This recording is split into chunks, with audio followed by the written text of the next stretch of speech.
everyone. This is John Byrne with Poets and Quants. Welcome to CentreCourt, our MBA admissions fair. And in this case, we're going to be talking about careers, career outcomes, career management at three of the best schools in Europe: London Business School, IMD in Switzerland, and Cambridge. So let me introduce our panelists for today's session. From Cambridge, we have Sadia Cuthbert, the head of careers. And from London Business School, we have Zoe McLaughlin, the executive director of the Career Center. And from IMD, Natalia Milani, the MBA Career Development Center director.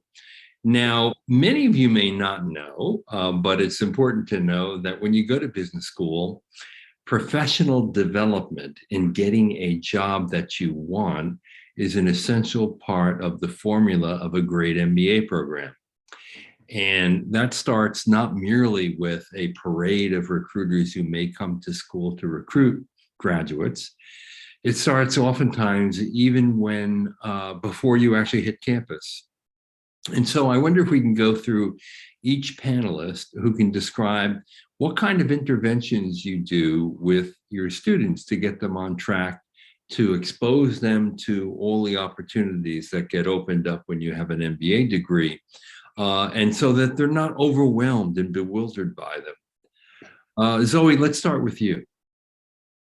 Yeah, I mean, I think to a degree we might all answer that question similarly, but I'll take one piece and maybe let my colleagues fill in the rest. But I think for us, the journey definitely starts with students getting to understand themselves first, because I think the absolute best way to help them navigate the absolute fire hose of opportunity that, as you rightly say, is going to be hitting them from day one, is for them to have a really good understanding of what it is they're hoping to get out of their MBA experience, what they're good at, what their strengths are when they're in their flow, what a fulfilling career looks like. Because often what students have written as candidates on their admissions essays is not necessarily the right fit. They learn very quickly. They might even know as they're writing them they're not right, but when they join the school, you know, there's that real moment of just trying to understand.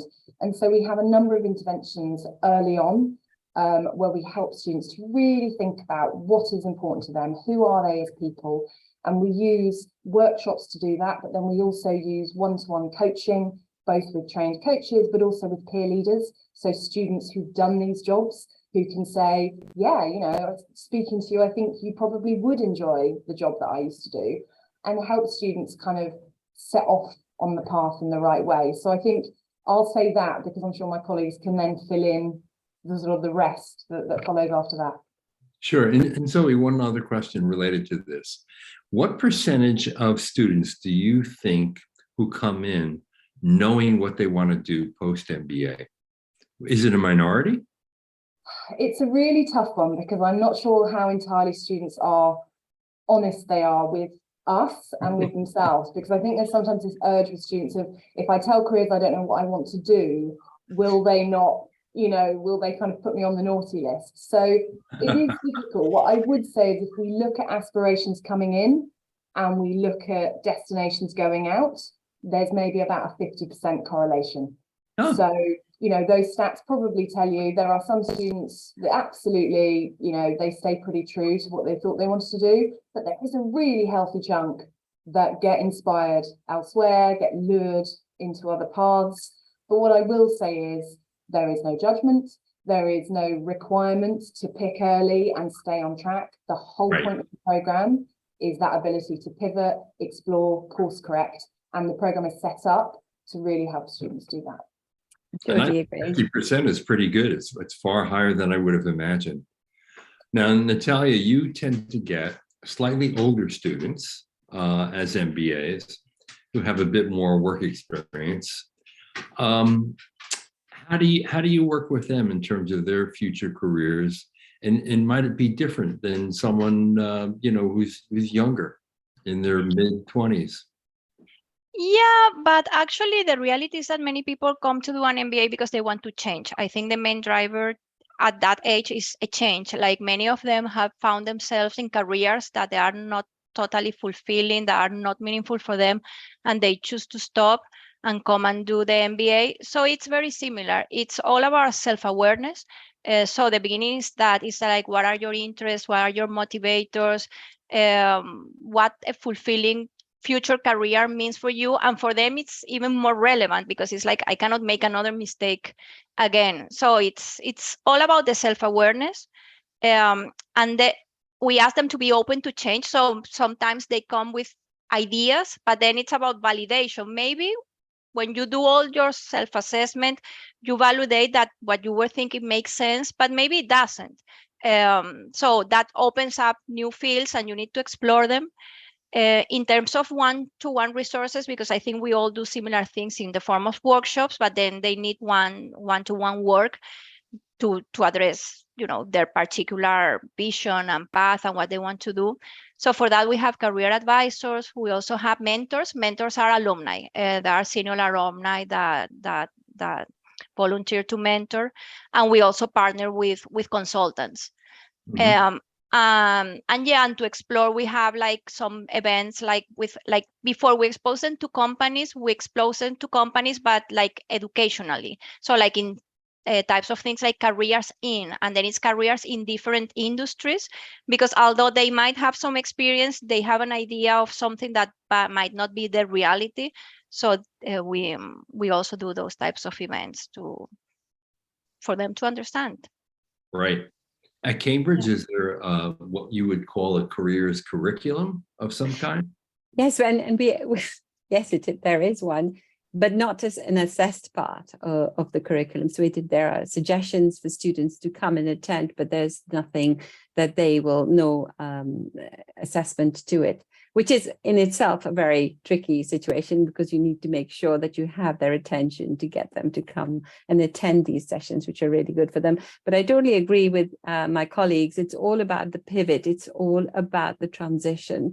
And that's actually where the magic happens, is when they get inspired or when they come in a program and they learn from peers, they learn from the exposure of companies, etc., around them. And then they decide, actually, even though I came in determined to go into consulting or finance, hang on, I can start a company, or I can do something completely different. And that's where the magic really happens for us as well. Right. And there's one-on-one coaching in Cambridge for the students. So no, we don't have coaching for the MBAs. We have career advisors and career coaching, but we have, and then we do them in 3-to-1s to be beginning group exercises to get them to learn from their peers as well. And then eventually, when they're closer to their jobs, etc., and the interview skills, etc., then we start giving them much more of a careers advisory element.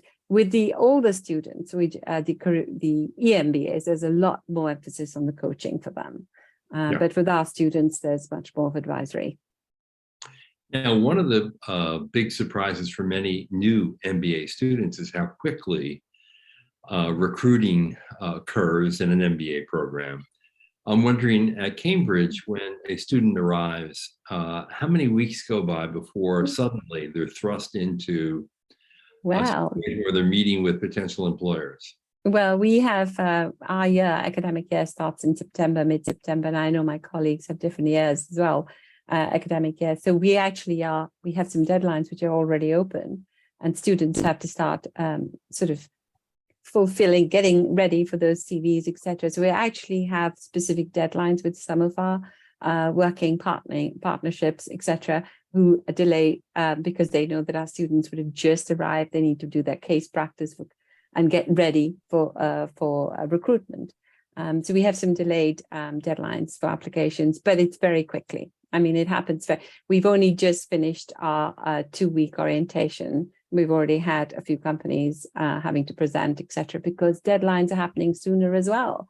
Right. Exactly. And people are, yes, I mean, tech companies as well for internships, etc., are just coming in, and certainly finance is definitely ongoing. Right. And Natalia, at IMD, how quickly do recruiters come to campus to meet your new students? So actually for us, it's not that fast. And we ask them, by the time they arrive on campus, they already have their final CV ready, the CV for the CV book and the LinkedIn profile. So we ask them to start ready, but we hold them until March at least, like to have an elevator pitch, to know how to present themselves, to be ready. And the reality, we run from January to December. So they get exposed to companies more around May and June. So it's not that fast. I guess our cycle makes that easier. But also they don't do summer internships because the program is 1 year, so they don't need to apply for internship positions. So we have a little more time in that sense. Right. And Zoe, at London Business School, there's some flexibility built into the length of the program. So you can do it in a shorter length or a longer length, and I even think an in-between length, am I right? So how does that factor into meeting with recruiters and actually landing a job or an internship? Sure. So obviously we have more of a 2-year MBA model. So to a degree, there's very much, internship recruitment in the first year and then full-time recruitment in the second year. That's kind of the model. So to a degree, the first year is the first year, regardless of how long you want to do the program. And you don't have to choose. You can set off on that journey. Many students will say to me, I'm definitely finishing in 15 months. And almost to a T, they all finish in 21 months. They take the full time because they realize this is a once in a lifetime opportunity. Why would I try and accelerate it? But the option is there. So the first year is pretty much standard for everyone. And as Sadia mentioned, there are some applications that happen within the first few months of joining, but we have a rule that no companies can actually start interviewing our students till the January. So they join us in September. They have a term where they might be making applications, but they're not really being assessed in person yet, beyond sort of networking interventions, obviously. January is internship applications. They have that opportunity to do their summer. And then for some students, if they were to secure a full-time offer as a result of that summer experience, they could choose to do just one more term with us and then start working, after 15 months. But as I said, many students say, you know what, I've got the rest of my life to sort of build my career. I'm going to take this experience and have as long as possible as I can on my MBA. But there is a real degree of flexibility in terms of when they have to make that decision, and it in no way sort of shuts off any opportunities for them when it comes to their exploration in the first year. Right. Now, right now, there is a lot of uncertainty. It relates to inflation. It relates to fears over a coming recession, if it ever materializes. There's the war in the Ukraine. But it seems that the demand for MBA talent remains strong. Zoe, do you see over the next year that remaining true? Yeah, I mean, I think you've put your finger on it. There's a lot of uncertainty. I mean, especially in the UK, the news headlines recently have, I think, probably not inspired a great deal of confidence. But what I will say that we've seen over the pandemic and post-pandemic is companies need talent. They need talent to weather crises. They need talent to weather storms. I think they learned a lot in the last big global financial crisis, that to cut off talent pipelines meant that recovery was very slow and very delayed. So we haven't really seen the big impact that we might have feared over the pandemic and post-pandemic. And certainly, as you know, the R word kind of occasionally gets whispered, are we heading into recession? What might that mean? We've talked to employers. We're obviously having a dialogue with them constantly, and they're pretty bullish. They're sort of saying, talent is our sort of #1 priority, and we're going to continue ensuring we have that great pipeline, because things will get better. And when they do, we need the best people to do that, to sort of take that forward. Yeah, and I'm assuming that's the same viewpoint you would have at Cambridge and at IMD, right? Yeah. We're seeing exactly the same elements of confidence within the market for talent. And I think there's an urgency to make sure that they have the right people working with them. I do sense that there is an element of sort of keeping quiet in some of the tech companies. So tech companies, especially B2C, have slowed down their recruiting or delayed it for a little bit. But certainly specialist consulting, finance, credit markets, etc., are still doing really well and rocking it. Right. Yeah. I agree. I think the same, and also it's the same. They are still going to need talent, and the type of talent they get from an MBA is what they need. Is people who can deal with change, ambiguity, uncertainty, people that are adaptable. So that can lead in those circumstances. So I think it's good. Yeah, I mean, the MBA really gives you this diverse global mindset, which I think can tackle so many different elements of uncertainty, ambiguity. And I think that in itself means that, it's a skill, and it's a people skill, and it's a general management skill that's actually needed much wider. And I wish we had more of it. Yeah, no, exactly. And I would say that you're better off with an MBA than not, to be honest, given the networks, the alumni support, the support from the schools, the jobs that naturally are posted with you, even for alums. So that to my way of thinking, an MBA is also insurance, because when a downturn comes in the future, you're less likely to lose your job, and you're more likely to still have more opportunities throughout your career. So if anyone's out there and they're worried about, oh my goodness, a recession is going to come and I'm going to graduate just in the middle of the recession, how does that play out? Well, I would tell you it'll play out very well, because the schools really know how to place people, and they have alumni in spots that are very loyal to the schools and the students. I wonder, just in the last graduating class, what your employment rate was and where your students actually went. Did the majority of them go into consulting, finance, tech, or what are some emerging fields that you're seeing develop for MBAs in the marketplace? Natalia, let's start with you. So our last graduating class, which graduated in December last year, we had like the best placement for the last 10 years, I think, at least. They did amazing. And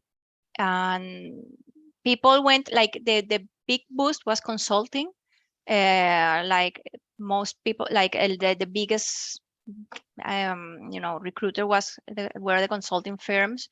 Then it was healthcare, tech, manufacturing, which is very typical of IMD. And then, well, finance and the rest of the industries, but consulting for sure. Yep, was the highest. Zoe, I'm assuming London Business School had a good year as well. Yeah, I mean, very similar to Natalia. I mean, what we did see last year in particular was a slight rebound in finance. There had definitely been a bit of a dip in finance recruitment over the pandemic years, and that was kind of back up. What is interesting, we've just done some recent data mining on our sort of last 10 years of employment reports, is just how technology has come from kind of nothing to be, more than a quarter of the class now going into tech. Wow. But consulting still holds sway. It's still the biggest destination for our students, because it offers that ability to kind of keep their professional options open. If they're going to go into generalist consulting roles, they get that opportunity to still stay generalist. And I think that's where a lot of the appeal lies. But yeah, it was a good year last year. We're obviously tracking our MBA 2022s who graduated a few months ago. We don't have the final scores on the doors for them yet, but it's looking good. And in terms of tech, was Amazon your #1 tech employer? It was and continues to be so. We've funnily enough just had them on campus, and they're just as kind of keen for LBS talent as ever. But what I will say is tech is interesting in that when we look at number of unique employers, it is much higher than any other sector, because we will have such a big tail of smaller sort of startups and sort of these really niche health tech, fintech kind of organizations that are taking one student maybe every couple of years. So actually, if you look at our sort of accounts for tech, it's a much, much bigger pool than you'd see in perhaps consulting or finance. Yeah, and I would think at Cambridge, your MBAs are very interested in working for early stage startups as well, right? We're in the Silicon Fen. So we are really placed there, and a lot of our students, the candidates who join us, are actually coming with an entrepreneurial sort of spirit. They want to try something new, and even if they join us with an eye to entrepreneur, to consulting, etc., they sometimes get dragged away. We expose them to a lot of companies from around here, etc. There's a lot of startup activity happening throughout. Cambridge, and of course the VCs are active as well. So there's a lot of movement, and we've seen a large number of our students moving towards, of course, consulting was the highest and it was pretty robust, finance, but I'd easily say about 45% of our class, it moves towards tech, and that could be early stage tech, it could be fintech and a measure of other things as well, and lots of things, legal tech, everything's happening. Wow, 45%. That's probably one of the highest of any, It major is. school in the world. That's remarkable. Well, it is a real strong drag, and it could be along with sectors which are developing, it could be with big companies as well. So it is quite a strong drag on for us, and a real. Yeah, and your employment rate for the last year would have been what? Your last graduating class, roughly? So we're just like Zoe was saying, we are calculating for the last class, but previous to that, we had, I think, measuring 3 months out after MBA. I think it's about 94% out in December. Yeah, so it has to go into early January. Really it good. was good. It was certainly definitely a better place than that previous year, but when we were all stuck with COVID. Oh yeah, of course, the pandemic period, where there was even greater uncertainty, let's face it. Natalia, I wonder if you could tell us, what do your employers of your MBAs most appreciate about your graduates? What is it that when you talk to your employers who come to campus who or hired your graduates, what do they say about them? So up until now, like there was, because actually the average age is decreasing, so our student profile is changing. Yeah, it's moving towards a younger class. Until now, it was, I mean, they were more experienced, so they were ready to make a change, like start working, make a change from day one. So they valued that, but that will probably be changing in the future. But then it's, I think it's mainly like the self-awareness, like they really know, like they have gone through this process of self-awareness. At IMD, it's not only on the career side. We have like a very strong leadership stream, and they have leadership coaches during the year, and they are also working with psychoanalysts during the whole year. So they walk out of IMD like really knowing themselves very well, what they want, where they want to be in the future. So they land in jobs where they want to be, and they are motivated and they are ready to perform. They are professional. They have and the rest of the MBA tools, like the holistic view on business and the leadership skills. Zoe, what do employers most enjoy and appreciate about the LBS MBA grads? I think at an absolute base level, it's the fact that these students have taken time out to really focus on being the best career professionals that they can be, to become excellent leaders. And when I talk to consulting firms, what is the persistent desire you have for MBA candidates? They're like, it's essentially that. It's about that investment in themselves. And there is something just really sort of compelling about that. But I think generally, I mean, obviously, I think we could all answer the same. If I think about what people say specifically about LBS, I think there is the slight uniqueness of being a 2-year European program. So there's the sort of international exposure and everything you get from a European program, but with perhaps that slightly longer time. And I think it's also, we're a very collaborative school. So a lot of the grading, a lot of the sort of the way the program is designed is about collaboration and teamwork and sort of leading when you don't have authority to lead. And so I have had feedback from employers saying, LBS students are always surprised at how they might share interview experiences with each other to help each other do their best job in the interview. And they say they don't necessarily get that feedback from perhaps non-European business schools, non-LBS business schools. So I think it's that investment in themselves. I think it's that collaborative nature. I think it's that international exposure and probably everything else that all of our schools would offer. Yes. And at Cambridge, Cambridge, I was waiting for the word collaborative to come through, and it of course does, like all business schools. Very sort of it's really built into the ethos of everything that we do. the way we educate them, teach them, even in the academic classes, etc. So that element feeds through completely.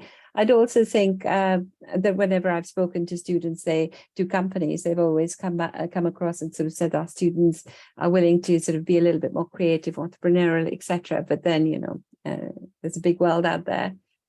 There's a certain word that comes up, which I'm quite proud of, and they sort of imply that the students have a bit of humility as well to them, which helps, because I think when you're in a place like Cambridge, you really can't pretend to be, bigger than yourself, so to speak. So there is an element of humility that seeps into people, which is good. Yeah, absolutely. I wonder, obviously, alumni networks are an important part of the puzzle for a great business school. So I wonder if you can talk a little bit about the Cambridge Alumni Network and how helpful it is for people not only to find a job in the beginning, but the more enduring value of what a great alumni network actually provides a graduate. So yes, we're a big university with a lot of alums and a lot of alumni. So Cambridge alumni are much, much wider, better spread than the Judge Business School itself, because we're relatively young compared to the university, obviously. And although any alumni network can always be improved, I do think this is one that actually seeps through into every aspect of what the students are doing as well. We start introducing the students to alums quite early on through the interview process, alumni panels. I'm sure my colleagues will talk to that as well. And then the networking begins to happen. We try and get students to initially get insights like mentorship, etc., from the alums. But then, of course, the network is wide, and it does help with offerings of internships, etc. And when there's a call for jobs, etc., which is not necessarily opened up to all universities, then it does make its way to us as well. Right, that's great. What about IMD? Yeah, so at IMD, the alumni network is very strong too. It's a smaller, because it's a smaller school, but it's strong in the sense that it starts since the MBA. There is one class. So the class, every single classmate, because you are all sitting in the same class during the whole year. So that already creates, and there are very long hours. There is a restaurant, so they are together 8 hours every day for sure. So they already walk out with a feeling of family, and they are very willing to give back, come back, like they are very close. So as they do in Cambridge, we actually bring them back for specific events, for the mentoring program, alumni panels, for interview simulations, like all these things. And actually that even became better after COVID, because we have access to a global network, people that before things had to be face-to-face. Now they can be virtual. So actually in that way, we have made stronger and wider connections. So it's facilitated, like students start interacting, and then they just keep working with the alumni, and then through the alumni department, like as the other schools, they have the alumni directory, which was revamped and now is Hive, and this is like this very similar to Facebook, that helps making connections. Then there is the regional clubs, typical events, like actually next Friday is the 50 years celebration of the MBA. So there is like parties. Yeah. Wow, 50 years. Yeah. A half century. That's remarkable. Yeah. That's very good. So, Zoe, can you speak about the LBS network?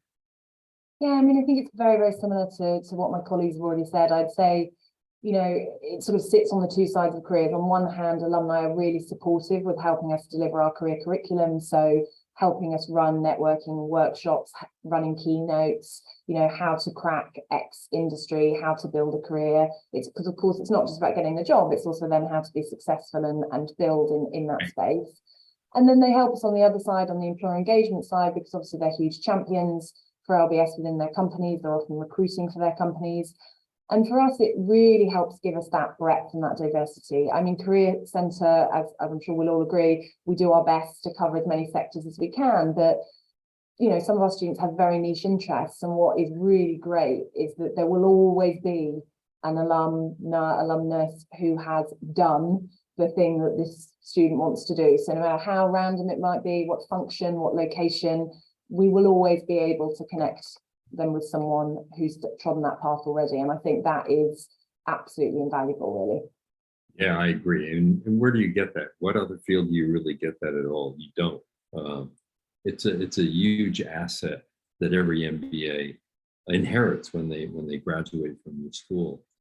I'm also thinking, obviously at all of your schools, you attract an incredibly global population of applicants and students. And that means that actually getting them jobs is a lot more difficult than it would be for many US schools, which are far less global and far less international in terms of the students that they attract. And I wonder for a student coming to London who wants to stay in the UK, how difficult is it in terms of visas and rules and regulations and all that kind of thing? And what help does the school provide someone from the Middle East, from India, from outside Europe to help them land a job in the United Kingdom? I mean, I'm happy to take it from, and I'm sure Sally can chime in. I mean, the great thing is we have the graduate visa, so all students who graduate from our program and from any program in the UK are able to stay unsponsored in the UK for 2 years after graduation, after which point the company can take over sponsorship, which is really straightforward and actually a lot sort of cheaper and easier than perhaps you might think. And then obviously after another period of time, students, alumni by that point can choose to remain. So I think there is no red tape in terms of the legislation, and certainly compared to other geographies, it really is straightforward. And if you look at employment reports, more than 50% of the class will stay in the UK after graduation. So it's absolutely possible and a worthy aspiration. I think the thing we always encourage students to think about, though, is where is their best fit in terms of their cultural fit, where are they going to be successful? Because often we get students wanting to make that triple jump of sector, function and geography, and it really is back to this knowing themselves, self-awareness piece of that might be challenging, and if there is going to be a challenge, which are the things are they willing to negotiate on, which will they be flexible about? So if they're saying to me, I want to be a strategy consultant in one of 3 firms, I'll let you guess which ones they might be, they may need to be flexible about whether or not that's London, whether or not that's that home country, whether that's the Middle East, whether that's somewhere completely different. So it's, London, the UK is definitely an option, and many students will consider that option, but we will also, I think we have a duty as a career centre to really help students understand, is it the best option? And if that doesn't work out, what else could be an option? Because, it's not a guarantee that you'll definitely get a job in the UK. If you've had no experience in the UK, you don't really necessarily have the profile that employers are looking for. So we have to manage that message. It's absolutely possible. Is everyone who wants to get a job in the UK going to get a job in the UK? No, but then that's the case for any MBA student, right? Yeah, Right. I totally agree. Yeah. And the red tape has gone, as Zoe mentioned, and it's easier for students to stay on. And also we encourage students to look widely about which destination they'd like to be in and not be in, and etc.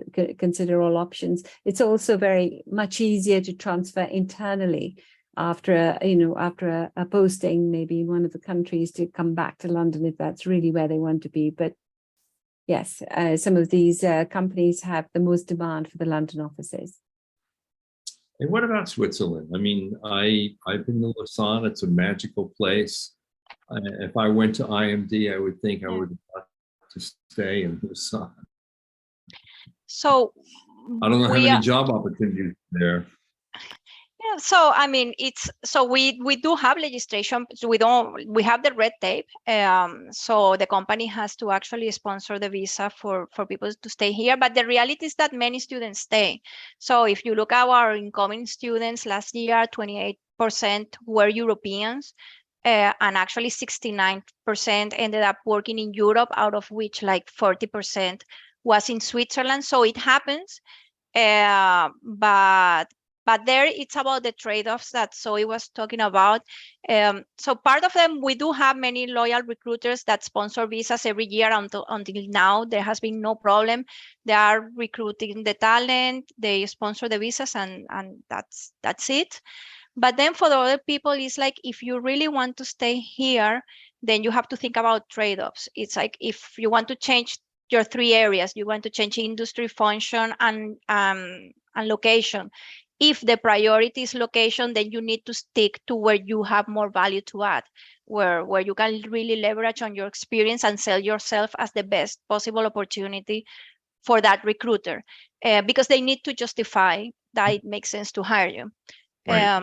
So it's like, those are the choices and the decisions that you have to make. And as you said, if your priority is about a particular company, maybe you need to think about going home and think medium term, because also there are some companies that will not, like graduate programs, leadership programs, that will say you need to start in a place where you have permission to work, but then they will move you around, and we see it every year in the students who choose to do that. After 6 months, maybe not even a year, they are already being transferred to European locations. So it depends. Right. And I wonder if you might reflect on the value of the MBA and the changing value of it in MBA in Europe. Now, Natalia, I know that IMD is significantly enlarging the size of its full-time MBA population for the first time in many years. Yeah. And it's one of the reasons why you're attracting a slightly younger cohort of students. In the US, many people, and they debate this, okay, think that the MBA is now a mature degree because of its remarkable growth in the post-war years. But in Europe, it seems to me that it's not a mature degree, that in fact, there's a growing number of people who really want it and are going to Europe to get it. What's your sense of the value of the degree today in Europe? I think it's still a valuable degree. I think it depends on what you want to do.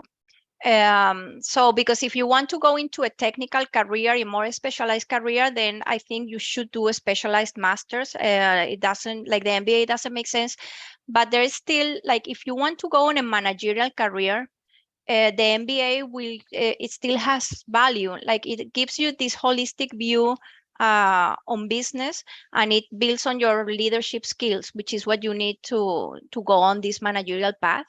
And I think it still has that value. It also, like here, like, because exactly, I think in Europe, the MBA, like the population is more international, like there is people from everywhere. You get exposed to the business world that you are going to encounter. So I think it's that part, that the network and the experience and dealing with, like, you can really say that you are working in cross-cultural, multinational environments. That's the real experience, and that's what you need to grow now in companies. Yep. You share that view in Cambridge? Definitely, we share the view. I do believe that there's a lot of Europe that still needs to be converted to the MBA. There are still a lot large sizes of big countries that actually, if you look at I think there's still a lot of scope for growth within them, to want to come out of their countries to do MBAs as well. So it's not quite as mature, I would think. And there's still a lot of scope for people to want to do an MBA. An MBA gives you, general management, but it also opens up a lot of options, completely opens up your options for you of where you want to be, how you want to be, and with whom you want to be, and where you want to work as well. So it just allows people to be a lot more mobile, and having that global view that Natalia was talking about. So I still think there's a long way to go. I'll let Zoe put in her view as well. Yeah, Zoe, your take. I mean, I think sort of an example I would give was, I was talking to a technology recruiter who typically only hired people that were coming from analytical backgrounds. They wanted PhDs, they wanted people, and they took their first MBA from LBS. And the feedback was, I now really see the value of this, because what this MBA brings is the ability to translate. to be the bridge between the sort of the technical side and the commercial side, to kind of put the empathy into the machine almost, because there can be a sense sometimes with very technical backgrounds that it's very much about how things work, and there's something about the MBA that enables them to think about second stage, third stage, fourth stage, fifth stage impacts and that broader piece.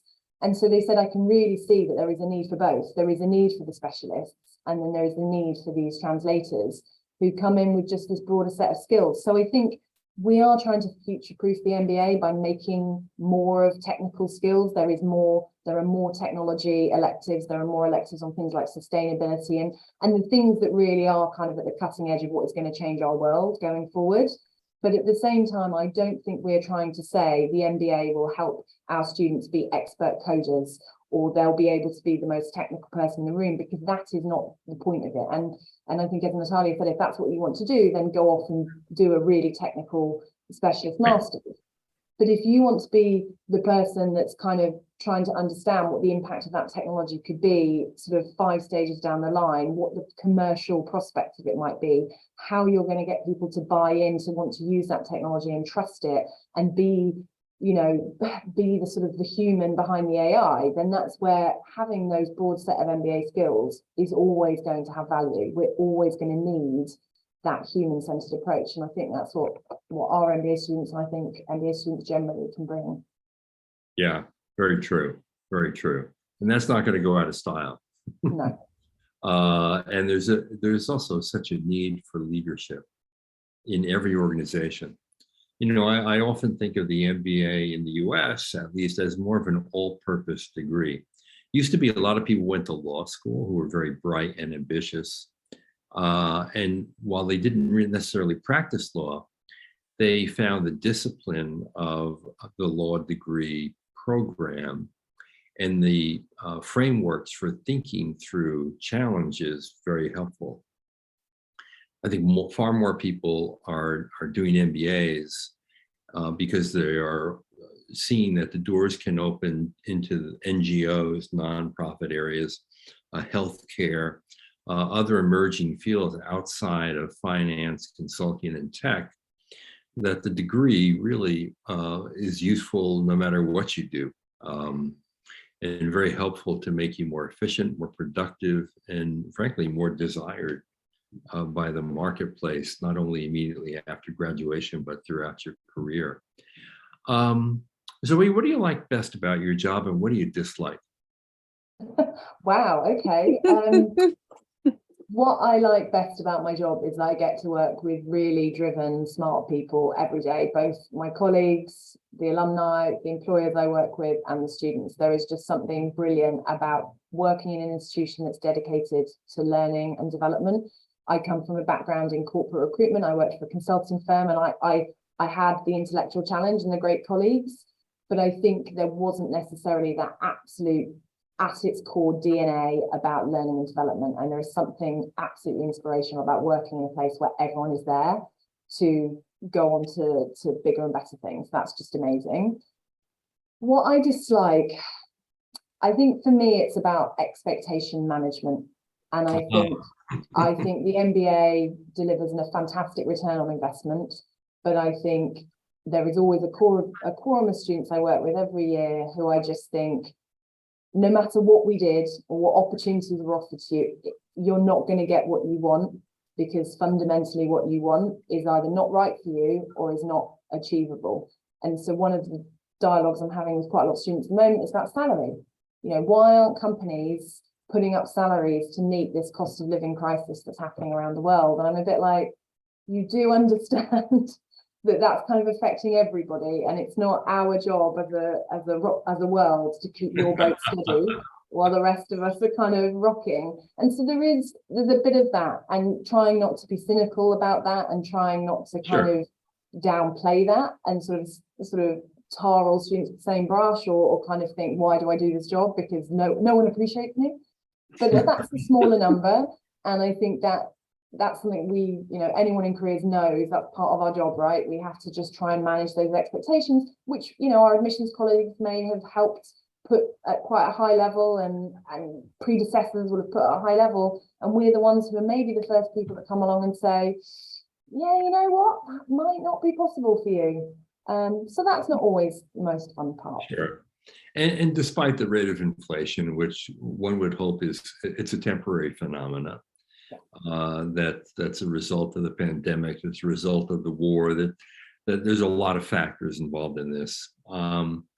The fact is that MBA compensation at starting levels is near or at record levels.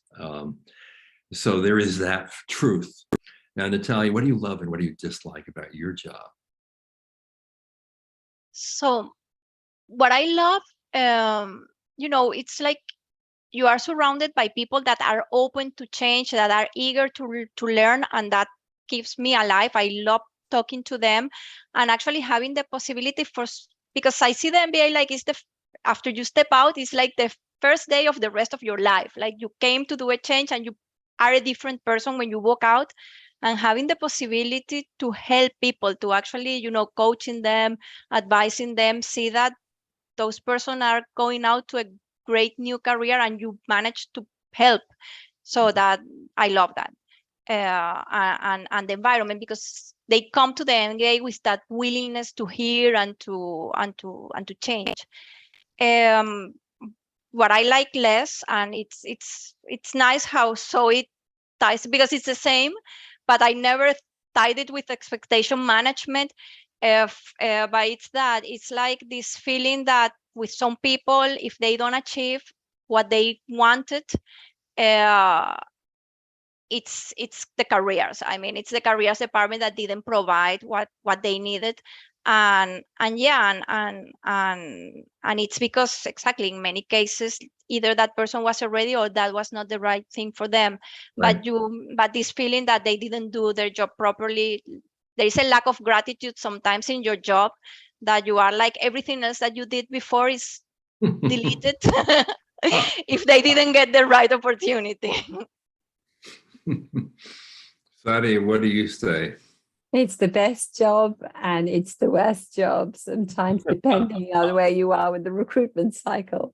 So yes, totally agree with my colleagues. And I love working here because I'm in this learning environment, and I learn not just from everybody around me and faculty, etc., but mostly from the students. And I learn so much from them. But it's also, and what I get a thrill out of is actually just looking, sometimes it's just looking at their LinkedIn profiles afterwards and saying to myself, oh, I had a role to play with that. Although everybody says the same thing, totally agree, you won't get the credit no matter what you do. I think it's, if they succeed, it's they did it on their own, and if they don't, then it's our fault. So yes, best and the worst, but I enjoy it. I work with great people, smart people, and my team is fantastic, and we work in this fantastic atmosphere. So yeah, I enjoy it totally. And all of what you're saying, I love it, because you're saying it with enthusiasm, with passion for what you do. And the other thing that really resonates with me is your observation that you love working with these young people. I mean, I have had the pleasure, the privilege, really, of having interviewed tens of thousands of MBAs over the course of my lifetime. Of course, I have much more, a lot of gray hair compared to any of you here. So I've been around for a while. And I have to say, the most eclectic, smart, properly ambitious, not cocky ambitious, people that you would want to have around your dinner table in your home are MBA students from schools like yours. To me, there's no other greater vote of confidence to make those kinds of friendships, to learn, to expand, to grow as an individual, both personal and professional, in an MBA program where you're brought with both like-minded and different-minded people that expand your horizon. I want to thank each of you for really a great session. I really enjoyed it. Loved spending this time with all of you, and thank you for participating. Really, really terrific. Thank you very much. Thank you. All right. And for all of you out Thank you. there, thank you for watching. This is John Byrne with Poets and Quants.